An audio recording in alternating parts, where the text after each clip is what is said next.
네, 다음 소식입니다. 이완구 국무총리 후보자의 인사청문회 이틀째인데요. 여야의 간극은 더 커진 분위기입니다. 야당은 부동산 투자 자금 출처가 석연치 않다고 추궁했고 여당은 정책 질의에 집중했습니다. 국회 연결합니다. 이준석 기자. 네, 국회입니다. 네, 오늘은 재산 문제가 쟁점인 것 같군요. 네, 새정치민주연합은 오랫동안 공직 생활을 해온 이완구 후보자가 강남 아파트 등 많은 재산을 형성한 배경을 추궁했습니다.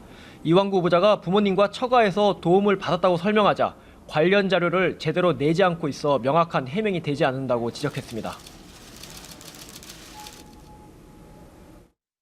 가족들 중에 가장 형편이 좋으신 분은 후보자 같으시고요.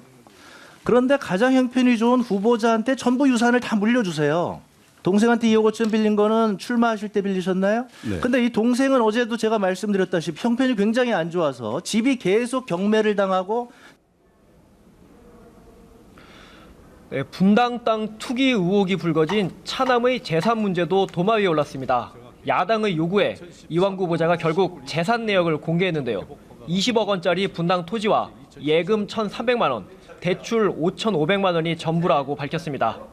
조금 뒤인 2시 반부터 시작되는 오후 청문회에는 증인과 참고인이 대거 나올 예정이어서 한층 공방이 치열할 것으로 보입니다. 이 기자, 정책 검증은 오늘도 거의 이루어지지 않고 있는 것 같은데 이 후보자, 이 총리가 되면 정치권, 국민의 의견을 잘 조율하는 총리가 되겠다고 밝혔다죠?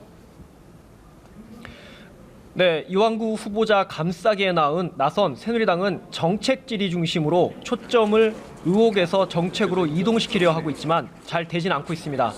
이완구 후보자는 정부가 설익은 정책을 발표해 불신을 자초한 최근의 상황은 소통이 해결책이라면서 여야와 민심, 정부의 의견을 종합하고 조율하는 데 역할을 하겠다고 밝혔습니다.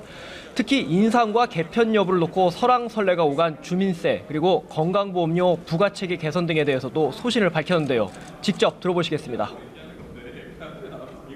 자동차 주민세는 이게 지방세입니다. 이게 20년 전에부터 20년 동안 한 번도 인상하지 못했습니다. 그래서 지방정부에서 지방 재정의 필요성 때문에 인상의 필요성을 좀 느끼고 있기 때문에 이 문제는 좀 검토를 해봐야 될 것 같고요.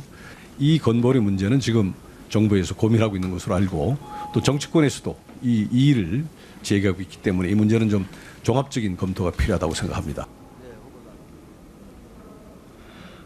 이완구 후보자는 공무원연금에 이어 사학연금과 군인연금 개혁에 대해서는 아직 심각한 적자가 아닌 만큼 고려할 단계가 아니라고 반대 입장을 밝혔습니다. 총리로서 적격 여부를 바라보는 여야의 시각은 뚜렷한 차이가 있는 것 같습니다. 인준 동의가 쉽지는 않아 보이는데요. 네, 새정치연합은 오늘 청문회가 끝나면 의원총회를 열어서 당론을 정할 계획이지만 이미 내부적으로는 인준 불가 방침을 굳힌 것으로 알려졌습니다. 문재인 대표도 어제 공개된 녹취록 내용을 문제 삼으면서 그냥 넘길 수는 없게 됐다며 공개적으로 언급했습니다. 언론인들을 교수도 만들어주고 총장도 만들어준다고 큰소리 치면서 회유하는 내용은 듣기만 해도 얼굴이 화끈거릴 정도입니다. 이미 2번에 걸친 총리 후보자의 낙마가 있었고 이번이 3번째이기 때문에 웬만하면 넘어가려 했으나 더 이상 그럴 수 없게 됐음을 분명히 밝힙니다.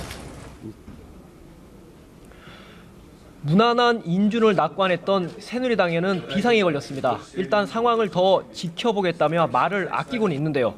표대결을 대비해 의원들에게 해외 출장 자제령을 내리며 내부 단속에 나섰습니다.